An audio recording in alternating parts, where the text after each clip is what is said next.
Hello, friends. Come on in. Don't stand in the doorway. Shake the snow off your boots. Pour yourself something hot. I'm sitting here listening to the wind howl in the chimney, thinking about the cold. You know, we often complain about the weather. Oh, I have to warm up the car, or oh, my fingers are chilly.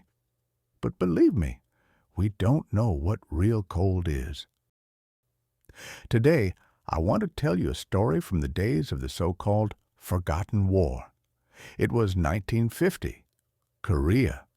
And while you might have heard of it in passing, for the boys who were there, hell froze over. This is a story about how once, in the middle of an icy apocalypse, the lives of thousands of America's toughest men depended not on bullets, not on grenades, but on chocolate candy. Yes, you heard me right. Candy. Let's turn the clock back. November 1950. General Douglas MacArthur, a man with a big corncob pipe and an even bigger ego, promised everyone the war would be over in weeks. Home by Christmas. That's what the newspapers said. American troops were pushing north toward the Chinese border, confident the enemy was beaten. But they were wrong. Dead wrong. In the mountains of North Korea, near a man-made lake called the Chosin Reservoir, a trap was waiting. 120,000 Chinese soldiers quietly crossed the border and surrounded the 30,000-strong UN Corps, the backbone of which was the 1st Marine Division. The odds were 4-1, and in some places 10-1.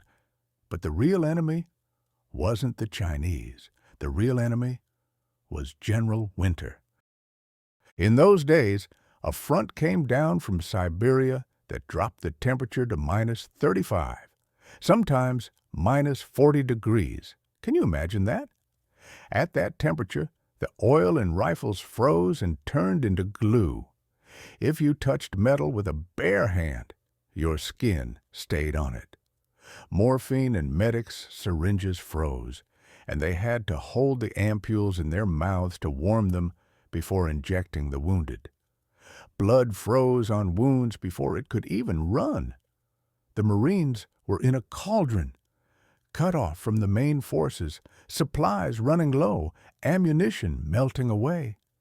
The Chinese attacked in waves, mostly at night, to the sound of bugles and whistles that struck terror in that icy darkness.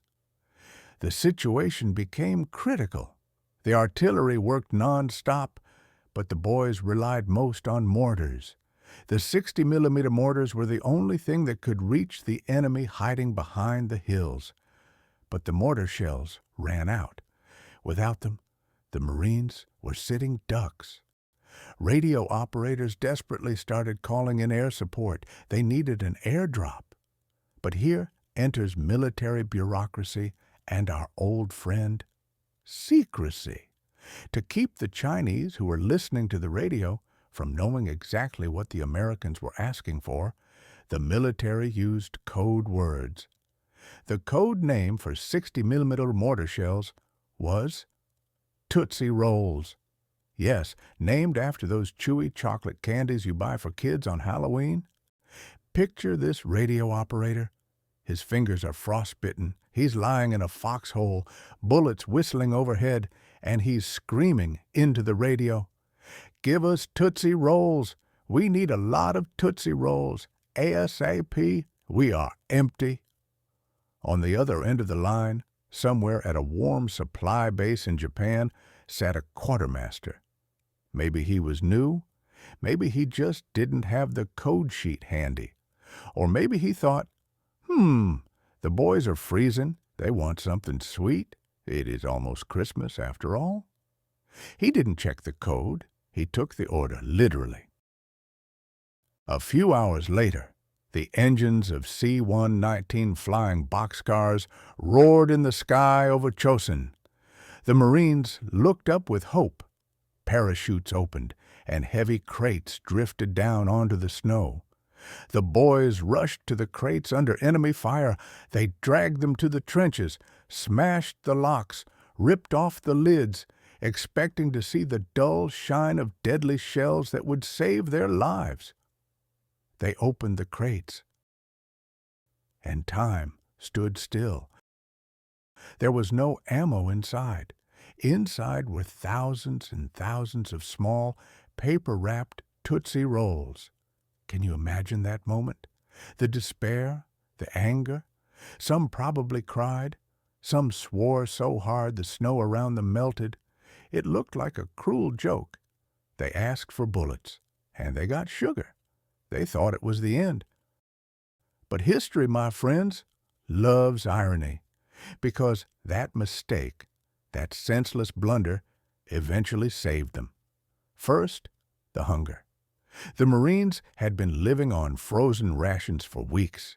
They needed energy not to freeze to death. The candy was pure sugar and calories. They were rock hard in that cold. The boys put them in their armpits or cheeks to warm them up, then chewed. That burst of energy gave them the strength to hold their weapons and stay awake through that fatal night. But the real miracle happened later. And this is why I love the American soldier, for his ingenuity. Equipment started failing in the cold. Trucks, jeeps, tanks, everything was breaking down. Rubber fuel lines cracked from the cold. Radiators leaked. Bullets punched holes in gas tanks. Without vehicles, they couldn't evacuate the wounded, and there were thousands, and couldn't retreat to the sea. They would have been left there to die. Welding in that cold was impossible. There were no spare parts.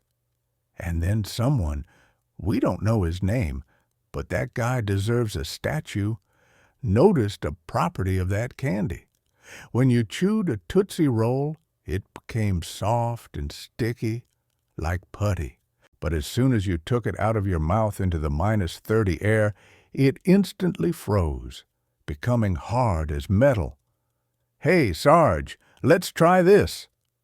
The Marines started chewing the candy, forming patches and plugging holes in fuel tanks, cracks in radiators and hoses. The candy mass froze and sealed the damage tight. It was the perfect cold weld. The candy kept the armor in the fight. The candy kept the column moving. Instead of dying in the mountains, the 1st Marine Division pulled off what historians called the greatest retreat in history.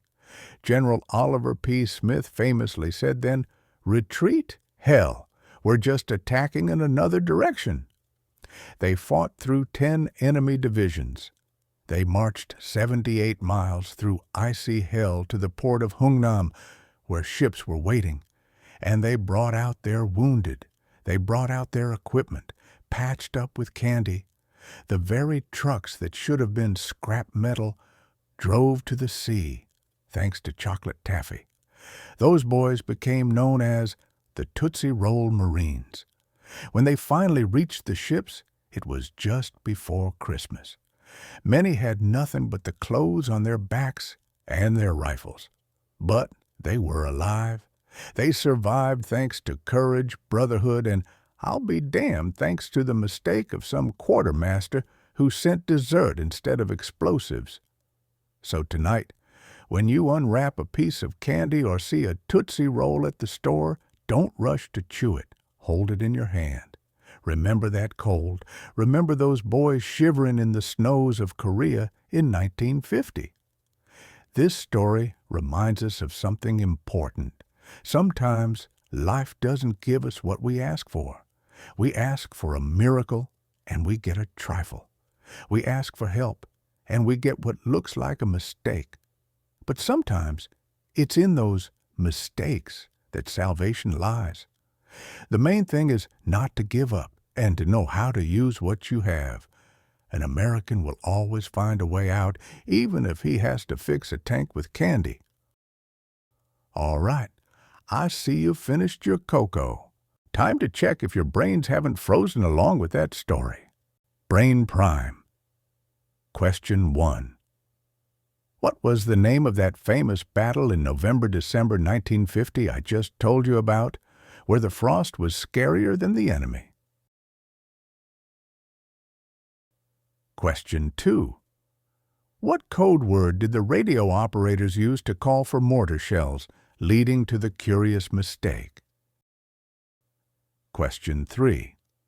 What exact function did the candy serve for the military vehicles, besides feeding the soldiers? Got your answers? Let's check. 1. It was the Battle of Chosin Reservoir, or simply Frozen Chosin. 2. The code word was Tootsie Rolls. 3. The candy was used as a sealant patch for punctured fuel tanks and hoses because it hardened in the cold. If you answered correctly, I tip my hat to you. You have a sharp mind and a tenacious memory, exactly the kind of people needed in a pinch.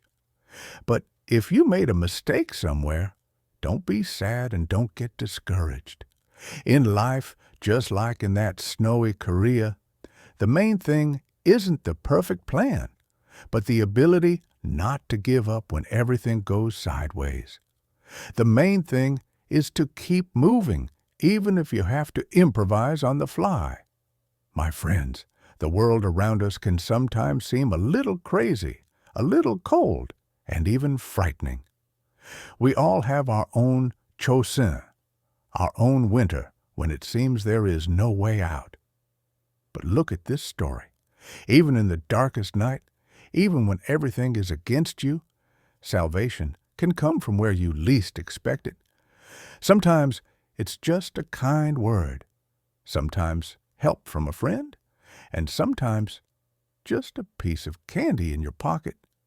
You are stronger than you think. Remember that. I love it when we gather like this in the evenings. It warms my old heart. If you felt cozy today by my fireplace, if this story touched something in your soul, don't go far. Hit that subscribe button.